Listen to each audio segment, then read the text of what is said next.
Hello, my dear students. How are you all? Hope you all are well and doing good at home. So, आज हम लोग क्या पढ़ेंगे? आज हम लोग पढ़ेंगे एक बहुत एक उम्दा, बहुत बढ़िया concept, great concept, that is atomic मास. आप लोग सोचो एटॉमिक मास तो बहुत आसान टॉपिक है, बहुत स्टूडेंट स्किप कर जाते हैं, रीडिंग पढ़ के निकल जाते हैं. बट व्हाट इज एटॉमिक मास, कैसे निकाले और इसके आगे फर्दर कैसे, रिलेटिव एटॉमिक मास क्या होता है, मॉलिक्यूलर मास क्या होता है, ग्राम एटॉमिक मास क्या होता है, वो जानेंगे. तो इसको जानने के लिए let's begin this chapter, let's begin this topic. So आइए स्टार्ट करते हैं ऋचा मैम का केमिस्ट्री तड़का. तो स्टार्ट करें सही करें. एटॉमिक मास, एटॉमिक मास क्या होता है? एटॉमिक मास होता है मास. कोई भी एटम का मेजरमेंट कर लो, मास निकालेंगे.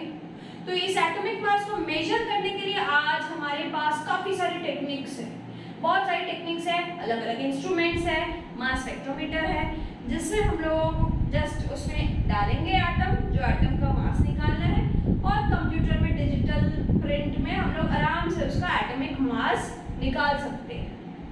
बट क्या ये चीज एटॉमिक मास आज के 100 साल पुराना एप्लीकेबल हो सकता था? इतने गैजेट्स, इतने सुंदर इंस्ट्रूमेंट्स थे? नहीं थे. तो उन साइंटिस्ट ने ऐसा क्या किया कि हर एक एटम का मास निकालने के लिए उन्होंने क्या सजेशन दी, कैसे की? तो उन्होंने सजेशन दिया कि हम लोग कोई चीज को रेफरेंस मानेंगे. रेफरेंस का मतलब, आज जैसे मुझे इस पेन का वेट पता है, इस पेन का वेट मान लो 100 ग्राम है, ठीक है. एक पेन का वेट मेरा 100 ग्राम, तो मैं यहाँ रख लेती हूँ और इसके कंपेयर में मैं इधर सब चीज़ों को मेजर कर लूँगी. कभी पेंसिल मेजर किया, कभी इरेजर मेजर किया, कभी शार्पनर मेजर किया. तो एक चीज़ मेरा फिक्स है, इसके कंपेयर में सेकेंड चीज़ मेरा कितना हैवी है या कितना लाइट है वो मुझे पता लग जाएगा. एक मेरा रेफरेंस है. जैसे आज हम लोग किसी का स्कोर अगर 96 है या 85 है, तो उस 85 के स्कोर में आपका मार्क्स कितना ज़्यादा है, किसका कितना कम है. तो 85 अगर मैं एक रेफरेंस मार्क्स पकड़ लूँ तो उसके कंपेयर में how much higher than that and how much lesser than that. तो we will use a reference for determining atomic mass. तो दैट रेफरेंस इज, सबसे पहले साइंटिस्ट लोगों ने रेफरेंस के लिए क्या चूज किया?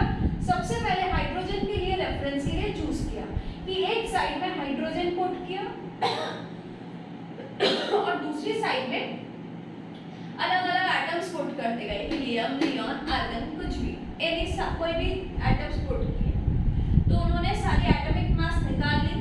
लेकिन निकालने के बाद समझ में आया कि ये हाइड्रोजन तो सही नहीं है, क्योंकि सारे एटॉमिक मास जो निकले सब फ्रैक्शन में आ गए. 2.003, 3.002, तो सब पॉइंट में आ गए. सब, लिथियम का भी पॉइंट में आ रहा है, नाइट्रोजन भी पॉइंट पे आ रहा है.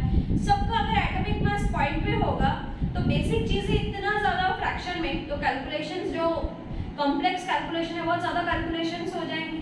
तब तो कैलकुलेटर्स भी नहीं थे, तो इतनी कैलकुलेशंस कौन करेगा?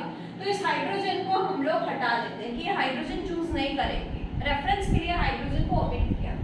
हाइड्रोजन को ओमिट करने के बाद नेक्स्ट उन लोगों ने चूज किया ऑक्सीजन, कि लेट अस टेक ऑक्सीजन, और ऑक्सीजन को मेजर करके बाकी सबका इसको रेफरेंस मान के यहाँ सब एटम्स का फिर से मास मेजर किया. लेकिन यहाँ पे भी वही प्रॉब्लम आ गई, मैक्सिमम एटॉमिक मास सबका पॉइंट्स में आ गया, फ्रैक्शन में आ गया, फिर प्रॉब्लम होने लगी. तो बोले अरे भाई ऑक्सीजन भी नहीं चलेगा. तो लास्ट में जो उन्होंने चूज किया, जो एटम चूज किया, दैट इज कार्बन. क्या चूज किया? कार्बन. अब कार्बन के 3 आइसोटोप होते हैं. कार्बन के 3 आइसोटोप होते हैं. आइसोटोप का मतलब हो गया एटॉमिक नंबर तो सेम रहेगा, मास नंबर सबका अलग होता है.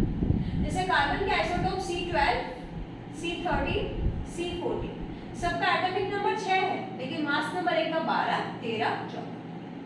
तो उन्होंने कौन से कार्बन को चूज किया इनमें से? कार्बन 12. तो एक साइड में कार्बन 12 को रेफरेंस के हिसाब से चूज किया, और यहाँ पे सब एटम्स का पुट करते गए। फिर hydrogen, helium, lithium, beryllium, boron, carbon, nitrogen सबका एटॉमिक मास चेक कर रहे हैं। चेक करके बहुत एटॉमिक मास सब होल नंबर में आ गए और बोले कि यही काम में आ गया। तो आज तक भी हम लोग क्या यूज करते हैं, कौन सा रेफरेंस यूज करते हैं एटॉमिक मास के लिए, कार्बन 12। अब कार्बन 12 से काफी चीज जानने को मिलती है, देखो ध्यान से। कार्बन 12 यानी इसको हम लोग कार्बन 12 को हम लोग मान लेते हैं 12 यूनिट्स। 12 यूनिट्स, यूनिट्स कुछ भी हो सकता है, 12 यूनिट, 12 फ्रैगमेंट्स, 12 टुकड़ा, 12 पीस, 12 यूनिट्स, ठीक है। यूनिट्स कुछ भी हो सकता है। तो 12 यूनिट्स को हम लोगों ने मान लिया 1 atom of carbon, 1 atom of carbon 12। क्या मान लिया, 12 यूनिट्स को हम लोगों ने मान लिया कि एक एटम कार्बन का है, 12 यूनिट्स कार्बन का। तो बताओ एक यूनिट फिर कितना, एक यूनिट के बराबर कितना होगा? अगर 12 यूनिट एक कार्बन का एटम होता है तो एक यूनिट का क्या होगा मास, 1 by unitary method 1 by 12 atom of carbon 12। तो अगर 12 यूनिट का मास है एक कार्बन का एटम, तो एक यूनिट का क्या मेजरमेंट होगा, 1/12 एटम ऑफ कार्बन, ठीक है। तो इसी यूनिट को हम लोग नाम दे देते हैं AMU, यूनिट को हम लोग नाम देते हैं AMU, एटॉमिक मास यूनिट। तो 1 AMU, 1 एटॉमिक मास यूनिट, एक एटम मास यूनिट क्या बोलेंगे, 1/12 किसका, 1/12 the mass of carbon 12, mass of carbon 12 atom. तो what is 1 atomic mass unit, ये आपके डेफिनेशन में रहता है और आप लोगों को समझ में कई बार नहीं आती है। तो देखो यहाँ पे क्लियर हो रही है क्या, 1 एटॉमिक मास यूनिट यानी एक यूनिट के बराबर क्या है, 1/12 द मास ऑफ कार्बन 12, ठीक है। तो ये चीज क्लियर हुई आपकी, कैसे हुई, बहुत आसान सी चीज है कि 12 यूनिट्स को अगर हम लोग एक कार्बन का, एक एटम कार्बन का मास पकड़ते हैं तो एक यूनिट कितने के बराबर होगी, एक यूनिट होगी 1/12 द मास ऑफ कार्बन, 1/12 एक फ्रैगमेंट, एक यूनिट को नाम दे दिया 1 AMU, जो कि आजकल हम लोग 1 AMU को 1 UB लिखते हैं। तो 1 UB 1/12 the mass of carbon 12। तो this is clear to you, 1 2 या 1 AMU।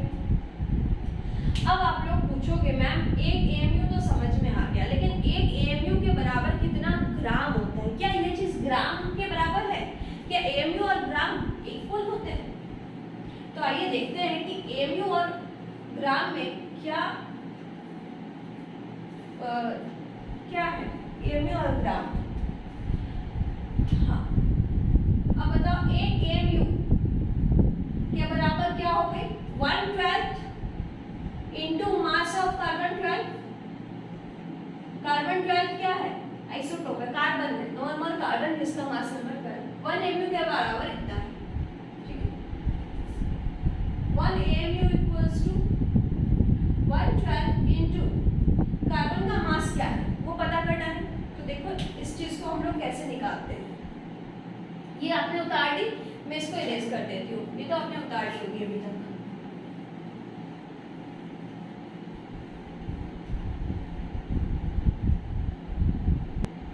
तो हम लोग ये जानते हैं कि मास ऑफ कार्बन 12 क्या है।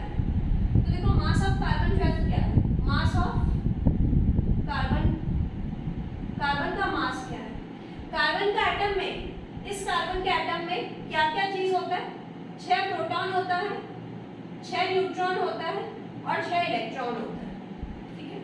अब मास का मतलब होता है न्यूक्लियस के भीतर जो चीजें होती है, न्यूक्लियस के भीतर क्या क्या है, 6 प्रोटॉन है, 6 न्यूट्रॉन है और इलेक्ट्रॉन तो आसपास घूम रहे हैं, ठीक है, 2,4। तो इलेक्ट्रॉन तो मास नंबर में कंट्रीब्यूट नहीं करता है, न्यूक्लियस के भीतर 6 प्रोटॉन 6 न्यूट्रॉन है, तो यही इसका मास है, 6 प्रोटॉन 6 न्यूट्रॉन। तो 6 प्रोटॉन और 6 न्यूट्रॉन का मास को ऐड कर देंगे तो इसका मास नंबर हो जाएगा मास of carbon 12, mass of proton, mass of neutron. Mass of proton और मास ऑफ न्यूट्रॉन चूंकि ऑलमोस्ट इक्वल होता है, न्यूट्रॉन का जो मास होता है वही प्रोटॉन का मास होता है, तो हम लोग लिख सकते हैं 6 + 6 equals to 12 mass of proton या 12 मास ऑफ न्यूट्रॉन। 6 + 6 12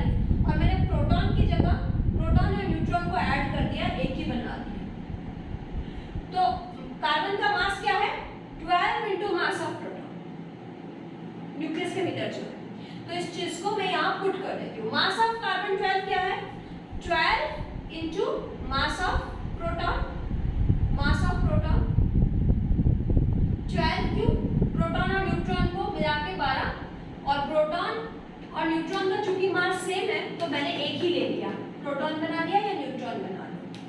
तो एक AMU के बराबर कितना आएगा? 1 AMU इक्वल्स टू 1 12, 12 12 कट गया तो लास्ट में क्या आया? Is equals to mass of proton, और मास ऑफ प्रोटॉन कितना होता है?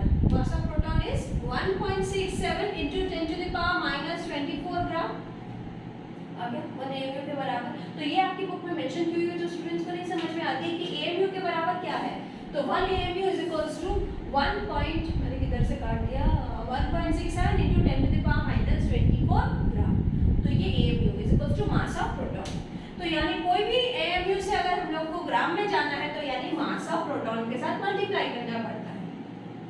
ओके, तो ये चीज आप लोगों को क्लियर हुई? 1 AMU के बराबर कितना होता है। अब आगे बढ़ते हैं हम लोग फिर से। अब आगे बढ़ते हैं, ये हो गया एटॉमिक मास का कांसेप्ट। तो what is atomic mass? Atomic mass is nothing but it is relative atomic mass, जो हम लोग we consider with reference to carbon 12, और कार्बन 12 के रेस्पेक्ट में how much it is defined as how much the atom is heavier और lighter with respect to carbon 12। And what is 1 AMU? ये भी समझाया। तो 1 AMU is the what is one atomic mass unit? It is 1/12 the mass of carbon 12। अब हम लोग करते हैं कि मॉलिक्यूलर मास कैसे निकालते हैं। मॉलिक्यूलर मास का मतलब sum of all the atomic mass contained in that molecule। It is the sum of the atomic masses of all the atom in a molecule। उस मॉलिक्यूल में जितने भी होंगे सबको ऐड कर देंगे। जैसे देखो, अगर मुझे पूछे HCl एक मॉलिक्यूल है उसका मास बताओ, वाटर एक मॉलिक्यूल है उसका मास बताओ, CO2 इसका मास बताओ। तो देखो मास क्या है? इसके भीतर हाइड्रोजन है और क्लोरीन है, इसके भीतर 2 हाइड्रोजन 1 ऑक्सीजन, 1 कार्बन 2 ऑक्सीजन। तो आपको तो सबसे पहले सबका एक एक का मास पता होना चाहिए। हाइड्रोजन का क्या होता है, क्लोरीन का क्या होता है, हाइड्रोजन ऑक्सीजन का क्या होता है। तो मैं यहाँ लिख देती हूँ, हाइड्रोजन का मास होता है 1U, ऑक्सीजन का होता है 16, कार्बन का होता है 12, क्लोरीन का होता है 35.5। तो बताओ HCl का कितना होगा? एक हाइड्रोजन इंटू हाइड्रोजन का 1 प्लस एक क्लोरीन इंटू 35.5। तो HCl का टोटल मास कितना आएगा? 1 प्लस 35.5 36.5। H2O का मास कितना है? 2 हाइड्रोजन प्लस एक ऑक्सीजन का मास कितना है? 16। तो बताओ टोटल कितनी हुई? 2 प्लस 16 18। CO2 का बताओ, एक carbon 12, 1 carbon is 12 plus oxygen 2 into 16, 12 plus 32 44 है। तो आगे समझ में मॉलिक्यूलर मास कैसे निकालें, इस तरह से आपको मॉलिक्यूलर मास निकालनी है। ओके, तो ये आप लोग के टॉपिक एटॉमिक मास और मॉलिक्यूलर मास पर। अब इसके बाद आप लोग को टॉपिक दिया हुआ परसेंटेज कंपोजिशन कैसे निकालना